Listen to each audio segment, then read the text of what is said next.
Yo, Moses, how many podcasts has this been now? 22, my man. 22. 22? Oh, man! Yo, Mark! Why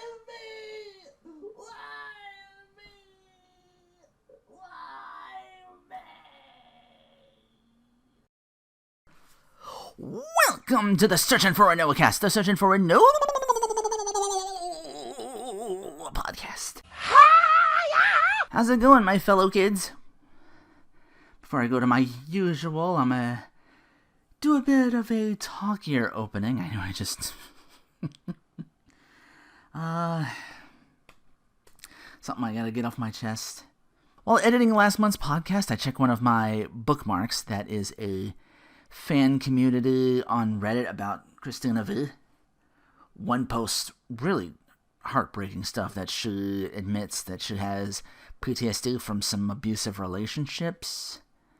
I do personally recall a short tweet that has since been eradicated on her Twitter pre-Muskrat, and it was something along the lines of, "Wake you and that other girl up," or something to that effect. I don't remember it fully, but yeah. It implied Nathan Sharp cheated while they were supposed to be married. Like they were set to be, like they were engaged. They were. Then Griffith Burns, another VA. Then some buff smart guy, Michael Espero. That dude was jacked. He looked like the dude in Parasite that shows up just for shits and giggles and runs through an entire gang of yakas. Do not pursue.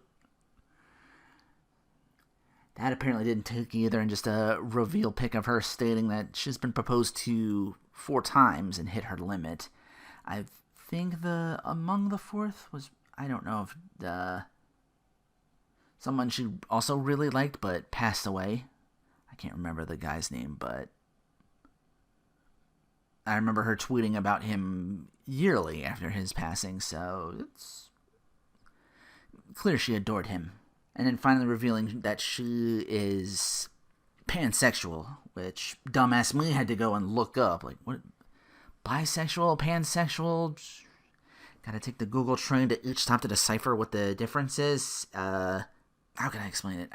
Bi is both, pan is kind of both too, but it's more personal than just gender. Like, you don't care what's downstairs. It's attraction regardless of gender, rather than just wanting column A and B at the same, in the equal amounts of an attraction. I'm over here with this, and then my mind wanders over to Cozy Excellent whenever he streams with friends, especially Bridget. My older brother's kids decide about a year or so ago to be trans. Is that even the right context to say, like, decide to be, you know? That's a whole other slippery slope there, and just that lack of knowledge just selfishly made me even sadder. Yeah, I admit, selfishly, but it did. Like, my mind's just like, did everyone else under 40 just go some kind of LGBTQ plus update I just don't meet the minimum system requirements for? Like, it's all Windows 8 up in my head computer. Oh, fuck, I'm autistic. No, it's messed up in this bed. Oh. So after I wipe the tears from my eyes, I say, while I may not have a complete grasp, that doesn't mean I'm unwilling to understand or support. And of course my heart goes out to Christina. And I'm damn certain I'm not alone in that. Friends, family, fans, co-workers, what have you. We're just sorry you had to go through all that. But we understand, we love and support and want the best for you. Es mi inspiración. Anyway, just had to get that off my chest more than anything right now. I was just feeling it for, like, literally after the podcast. I'm like, I got this news and everything. I'm just like, wow, okay. So, anyway, how you feeling, Dave? Yes! Fantastic.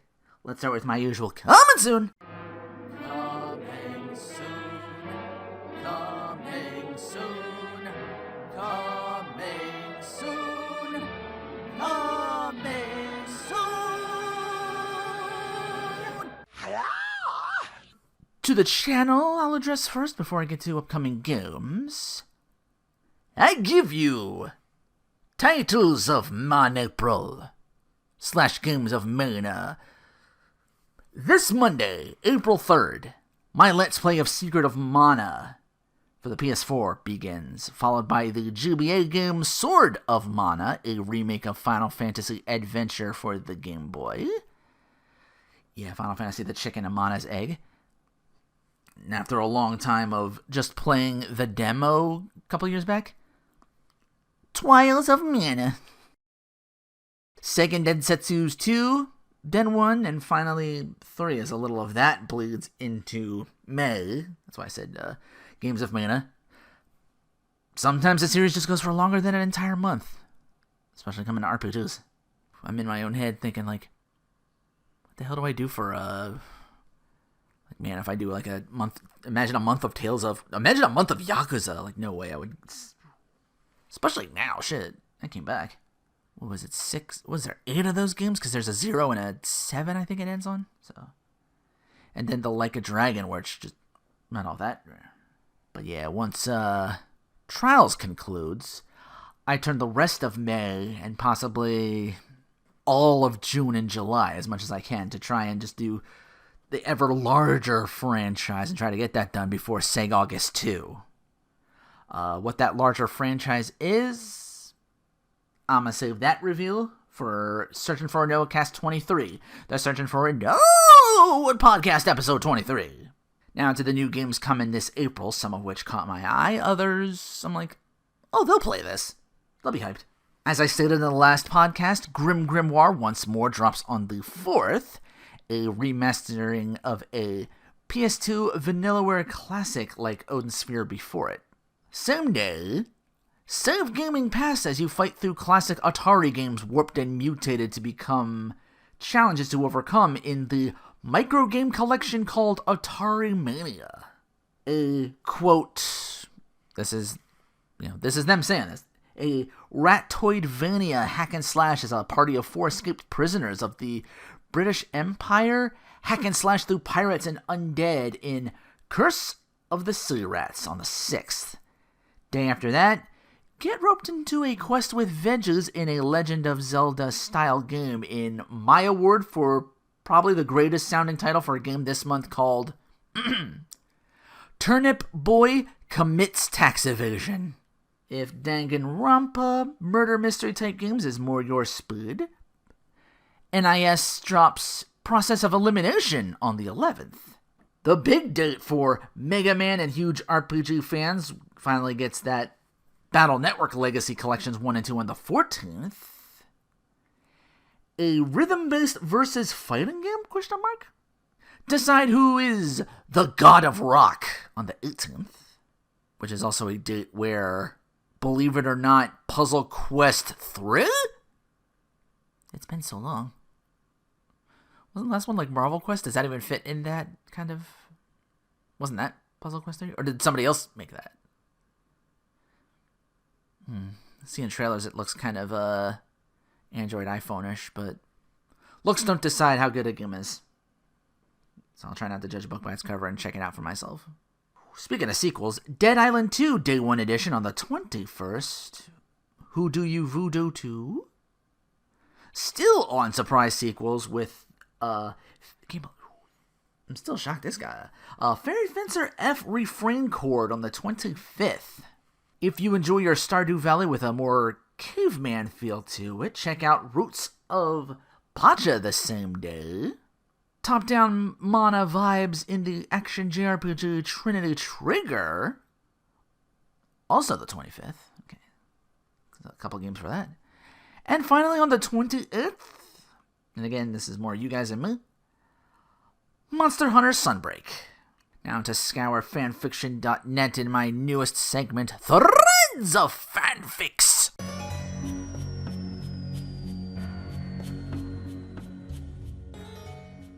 This one on page 5 called How to Spend the Summer Vacation by Moongry on Earth.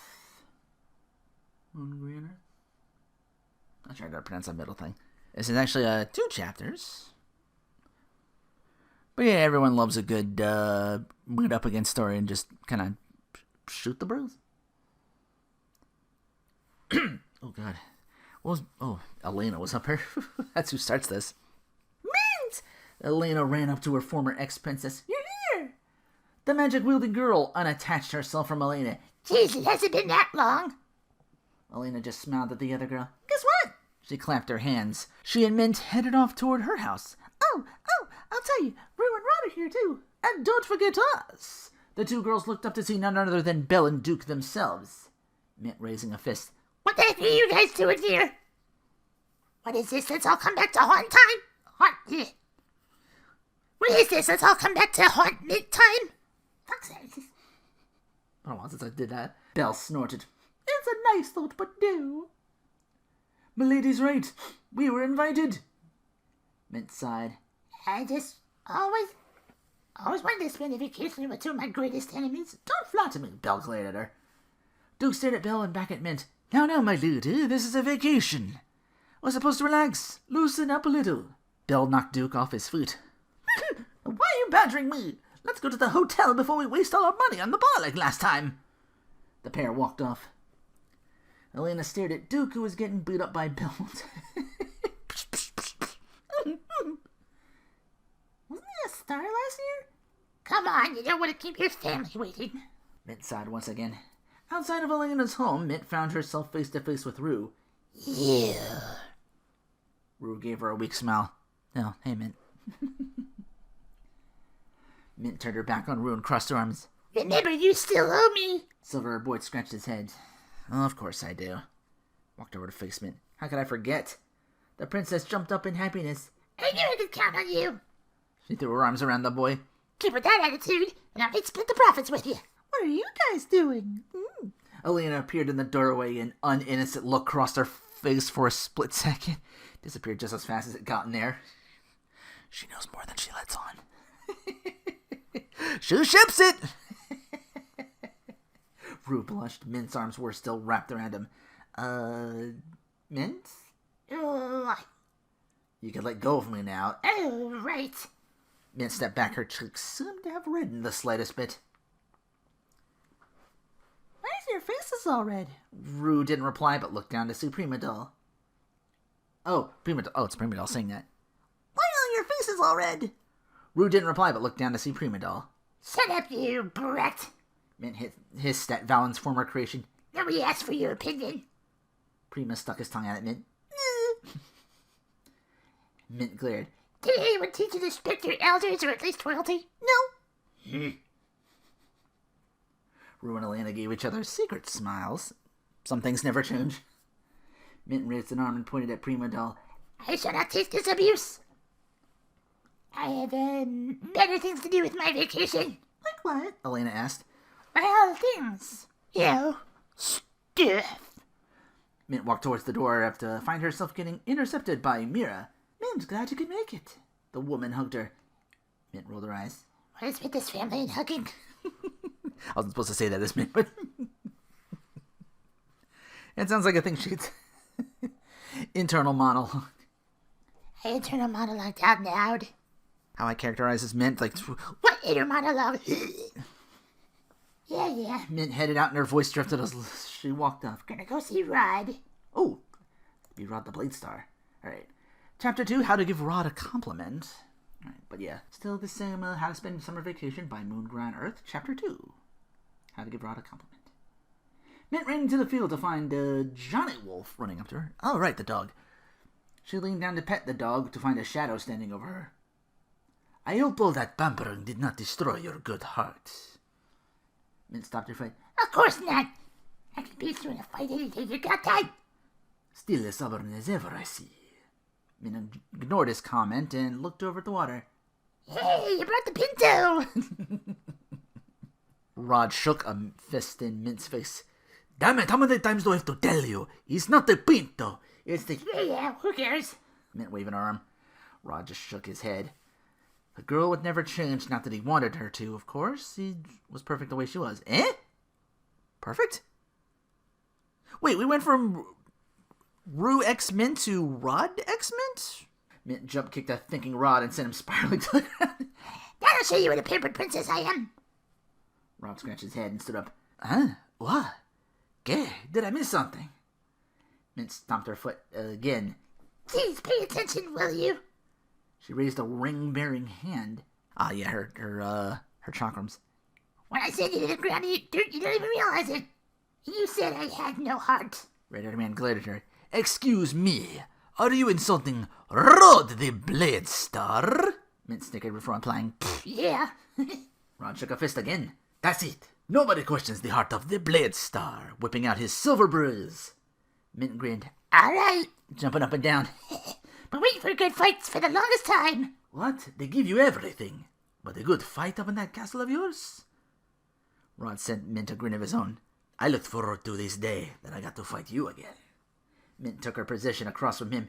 You've been looking forward to your butt kicking? Butt kicking, that's it. Mint sent another high kick at Rod to find herself knocked in the direction of the cave that Rod usually kept his pinto in. She rubbed her head and stood up. Ow! Watch the head, will you? Rod snorted. Wow, you really lost your spirit. You used to be tough to beat. Mark. His last comment, he was sent flying in the air and almost landed on Johnny Wolf. A hand pulled Rod off the ground. You can't let a woman throw you around like that. Go show her what you're made of. Belle shoved Duke off his feet. What do you mean, woman? Belle poked at her companion. What do I look like to you? A beautiful, much more mature woman. He dusted himself off. Belle stomped her foot, doing a perfect impression of Mint. Are you calling me old? Mature? King of Fighters! Mint interrupted the pair. No interference with the fight.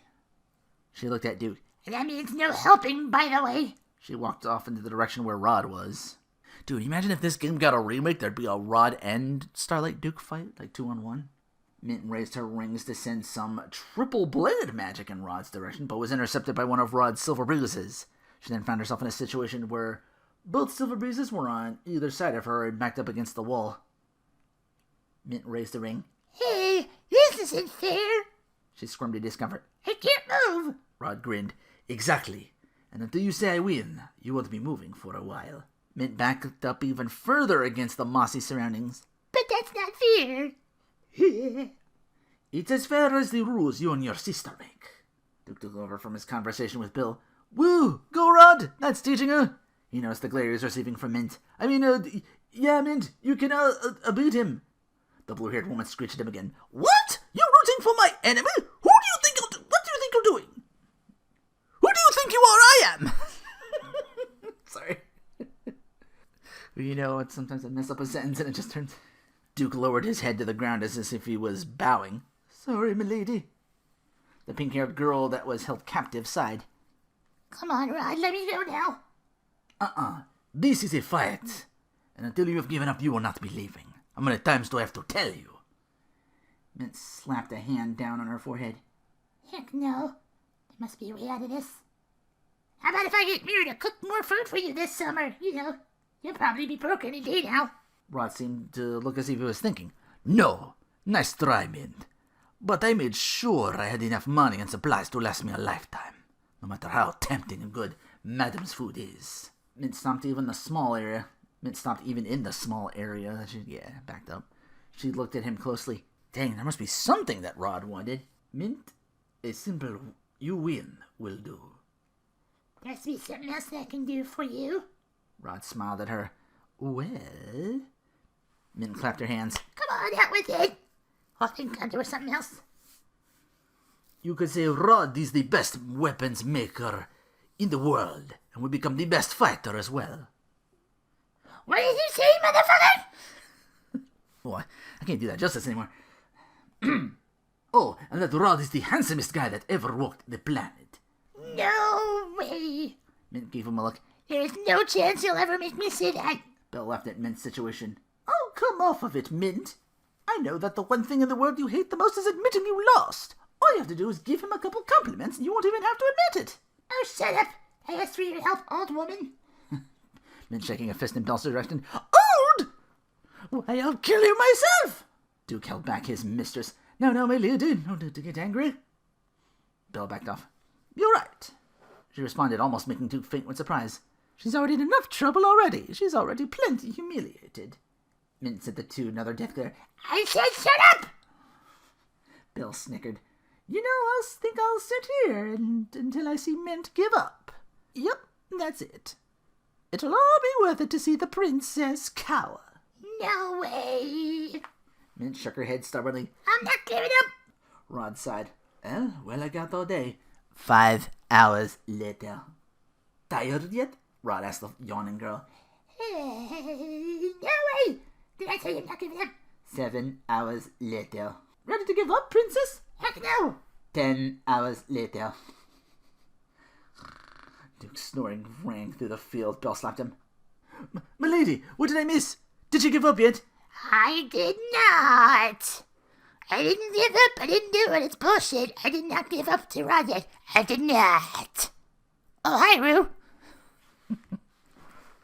You turned me apart, Rodley Blade Star. 12 hours later. The stars shone down on the four in the field. Mint sighed. It's getting really late and Maya would arrive in the morning. All right. She shrugged. Rod breathed a sigh of relief. So he just stood there? They were just kind of like locked in like blade point for all this time? None of their models moving in game, just like... It's like if I fell asleep in the middle of it and just let it go for 12 hours. I'm like, oh shit, what happened? Fell asleep with the wheel. Controller on the floor instead in my hands. I'm like, just...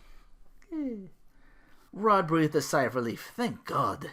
I was waiting to wonder if I would ever be able to scratch my back again. Ready to admit defeat? Mint scratched her own head. No. Rod is the best weapons maker in the world and the best fighter as well. Huh? Rod shook his head as if he was not believing what he was hearing. He then grinned. Gone? And is the most handsome guy that walked the planet. Actually, he was the handsomest guy that walked the planet. Rod! Okay, most handsome will have to do. See, even there was a compromise. Rod removed the silver bruises from either side of Mint. At least you didn't have to admit defeat. He didn't get a reply. There was a sleeping Mint laid out on the ground. My narcolepsy. Might be wondering where Duke and Belle have gone. Didn't forget about them. I guess they're maybe Belle/Duke romance too. Yeah, was that author A/N? What does that mean again? Author notation? Something along those lines? Author's notes? Author's notes, I think, is what the term is. Sorry, it's been a while. But anyway, that will do for today's episode of Threads of Fanfic.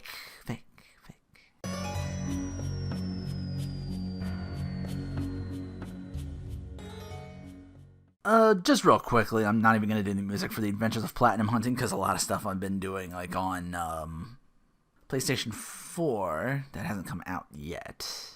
One game I can say real quick, Evan Daniel and Friends was on sale for one time for dirt cheap. Got this done in about 20 minutes. Might take shorter or longer depending on this one bowling trophy. It looks like luck, but it might not be. You have to bowl a strike the first time you enter the second minigame from the left for that. Game's all stick or pad, no face buttons necessary. Anyway, that brings me over to low-hanging fruit real quick. And by real quick, I mean, let's see, paragraph. Maybe not as quick. Certainly not as Platinum Hunting. I was not much to say, but as someone who felt guilty doing a face reveal on December 31st, 2019, do the math, I kind of felt a minute twinge of, man, my timing sucks. Most of this is redeemed because now I have this, well, last month this segment was all DSP, and then a few days later, current arc, for lack of a better term. Not really, because I think an arc just sums it up so succinctly. It's like what's the adversary this season on the shit show? But yeah, his Phil's trying to this clamoring of wanting to be interviewed by like other more prolific YouTubers so he can convince other people, convince in like heavy quotation marks, that he's not the derelict lolcow he is, but says he's not. But looking up this quote, it was either Mark Twain or Lincoln, because I wanted to find the quote to sound less retarded than I am. Don't be offended, I'm autistic, as I stated before. Yeah, it's a different kind of hard R privilege. I am white, so that's the only hard R I do myself capable of wielding. Anyway, the quote in question, which sums up that interview about DSP as well. It is better to remain silent and be thought a fool than to open one's mouth and remove all doubt. Best example? 2 words. Bison hat. Blabs and stuttering Craig had this look of them going through all 5 stages of grief the second that hat came out, and Phil was like, oh hey, this is such a win, and these guys will enjoy it too, and it's humorous, and they're just like, what are the 5? Denial. No way that's real. His detractor circle's making it up. Then we get anger. Is he actually admitting he wears this? Fear. Oh Christ, is this happening right now? Bargaining. Can you please not put the hat on? Can you? And then finally, acceptance. Oh wow, he really thinks this is funny. Sometimes the mob gets it right. Getting verbally reamed by, it's a Gundam. You should have been a politician. I see it. Grifter right-wing ass Burnell from Connecticut. Like, me just knowing some of DSP's history, I have this feeling like a random stranger could walk up to me and say, the sky is purple. And DSP would respond, no you fucking idiot, it's blue. Who among us wouldn't just like, look up for a second or two to be like, just real quick, hoping they don't notice. Like, I want to believe you, sir, random stranger. I'll take your obvious bullshit and take the choop. Haha, at my expense for looking. Then redeem anything from the pathological liar that called you an idiot. And by the way, consider the source. The dude can't even make a cup noodle and tried to eat it with a spoon. Like, anytime he'll talk about stuff he knows about or things he knows about, like just stuff about newer fighting games or like rollback netcode. I looked that up too, and I'm like, it's hard to explain, and I didn't write anything down because I wouldn't be able to begin to describe it. But I'm like, that take with a grain of salt, like Phil would provide the said salt too. Make joke of that, what you will. But I'll give him credit on when Keemstar showed up, and DSP replied in so many words that he's using these 2 overweight guys in Wings of Redemption and Boogie to box each other for his own benefit. Also true.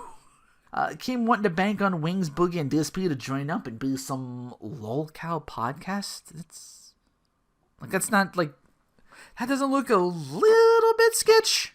And Phil being Phil, he would say no, because there goes his control. He can't lean into manual bans outside his own chat. He'd be what he hates, and that's somebody else's employee. He wouldn't have ultimate say. It wouldn't be the United States of Phil anymore. So, Phil right on the money, but all that is just the programmed VCR or broken clock that is technically correct for 2 minutes and 120 seconds and 24 hours. And that was after he sounded like really pathetic toward him, like, your channel is so huge, I'll probably be forgotten, blah, blah, blah, blah, blah. I guess that's Phil celebratory bubble blowing him on live on YouTube. Just a mess. I'll say this, as Adam put it, own your shit. Because, at the end of the day, yeah, we all get on the internet and do this. I'm not saying like, but make content by that, what I mean by that, yeah. But yeah, it's just, why so serious? Own your localness. Just don't get milked. That's all. We're all here we're all here grazing in the circus. I get on here and do things I never would even entertain the thought of doing publicly, and I'm not gonna stand here and like give you this speech. I'm tripping over my words now. I gotta edit and all that. I sing, for Christ's sake. I put words to the podcast, and just this segment is just old man yells at strangers for however long. We're all clown shoes out here. We all float. Some of us can make a living off of it. We should all be so lucky to be able to do that. But yeah, for the most part, we're just comedians who don't get booked. I'm the artist that can't draw. The jack of all trades, master of none. We're entertainers! From the Coronas and Galguras to the dregs like me that'll, like, oh wow, this got 10 views? Oh, they must really like this part. I'll get lucky if I see double digits on views for any new thing I make. Case in point, the next segment I get to talk about food. Which brings us to our next segment, Snacking for Rinoa. A couple things real quick. I couldn't precisely place this because I didn't know there was a non-alcoholic Bailey's, number one. Number two, let alone a Bailey's cream loaf cake. Just a more flavorful pound cake. Stayed soft from start to finish, too. I think the cream had something to do with that. An aunt of mine brought this over from Philly, so thank you. Hard to place what the actual taste of this was. Fantastic with coffee. This is, strong like biscotti. I don't know why I did a Russian accent with a biscotti, which is clearly Italiano. But I think it's what it might have been, because it made me think of coffee. I was just like, oh, yes, let me do that. 7-Eleven had a different lemon lime drink in Starry, which I barely left orbit on this. Oh, no! Mid. And when I look this up, I get to the saddest thing of all. This is Pepsi's replacement for Sierra Mist, which I also found mid at best. Sprite and Squirt, you maintain your lemon lime soda supremacy. We go from a Pepsi fail to what I consider a huge success, proving once again, while I believe Coke is the better cola overall, when it comes to mixing with other flavors, 9 times out of 10, I'd put Pepsi over Coke. And Pepsi Peeps is especially no exception to that. This is my winner for the month of March. Now I'm just wanting this every holiday. Oh, yes! And we'll be sad when it inevitably goes, like the holiday Pepsi spiced years and years before this. I say just release some holiday style, like Sprite Cranberry. Like McDonald's Shamrock Shake, these sumbitches. Maybe if you did a Pepsi lemon lime, that might be your chance. Go with what works. Stouffer's continues to be a must-get. They got these new bowlfuls now. Only had the bacon chicken ranch. Not as much bacon as I would have liked, but plenty of the other two. And as Meatloaf sang it, 2 out of 3 ain't bad. Love the noodles. Classy shells types. I think they are conchiglie type of pasta. Yeah, another thing I had to look up. Because here's the word. Here's how you say it. There's no K in it. Conchiglie. I'll be checking out more of these, though, for sure. Anyway, I think this was a segment from a different time in podcast, but another thing to get off my chest. Searching for Rinoa. Who are you searching for? Might not do this all the time, but this just going out to the lady types that catch my eye. This may or may not be a guilty pleasure, but, is anyone out there liking the new Night Court with Melissa Rauch in it? She plays Abby, the daughter of Judge Stone from the 80s original. Good to see her not in something that was as banal as the Big Bang Theory. If you saw the bronze, or in my case, the one part, the bronze. But yeah, she's just a gateway drug. My focus is on new girl in that show, India Day Before. Her first name's an entire country. That's sexy already. She can sing, too. Check. Had the song called Crack stuck in my head for a day or two. Just look that up on YouTube. You'll find that easy. Did not know she was British. Couldn't tell if you only saw her in Night Court. She doesn't have an accent in that. Hopefully some fleshing out comes soon. We're still only season 1. There's still a lot that can be done. Hopefully some fleshing out for her. No nonsense yet. What appears like a budding... Maybe she had the tiger mom-dad situation to try to push herself to be a good prosecutor. All in all, Melissa Rauch and India Day Before? Acknowledge them. That's the podcast. Enjoy the mana content. Feels good to play ones that don't suck. Found out from a mana art book that Dawn of Mana in Japan is Seiken Densetsu for, and I'm like, fuck off. That's not real. Shut up. So yeah, no legend. Might do that next year. No legend. Children, which is top down, but kind of repetitive. And then there was another one. I think it's Heroes of Mana or something like that. I have to do that on a stylus, and I don't know how well. I'll have to give that I'll have to mix with that myself. How well? Yeah, my emulator does DS games, but with like stylus stuff, it would show up. Because what would really be neat if I could do that, and I just don't know if I would be fast enough on that with like a controller way to do it. The Pokemon Ranger games. That was a thing for a while. There's like, what, 2 or 3 of those games? You just spin the stylus to catch Pokemon and then use them and like rescue or something like that. I thought it was neat. But yeah, Dawn of Mana. That's always going to be the Let's Play I feel the least bad about canceling. Even Bound by Flame, which had less parts, I can say I feel a tiny bit bad about because I just got worked and I was just like, I won't get to see the game fully in fruition. And it's almost always on sale for like dirt cheap too, like $1.99, $2.99. You can probably get it on PS4. Maybe it'll run better there. I don't know. It's still kind of it turned the difficulty like 180 on me, and I just kept getting killed. I didn't know how to stop any of it. But with that said, take care. Thanks for watching, and play me out, Dave. God damn it, baby, no, I ain't lying to you. I'm only gonna tell you one time.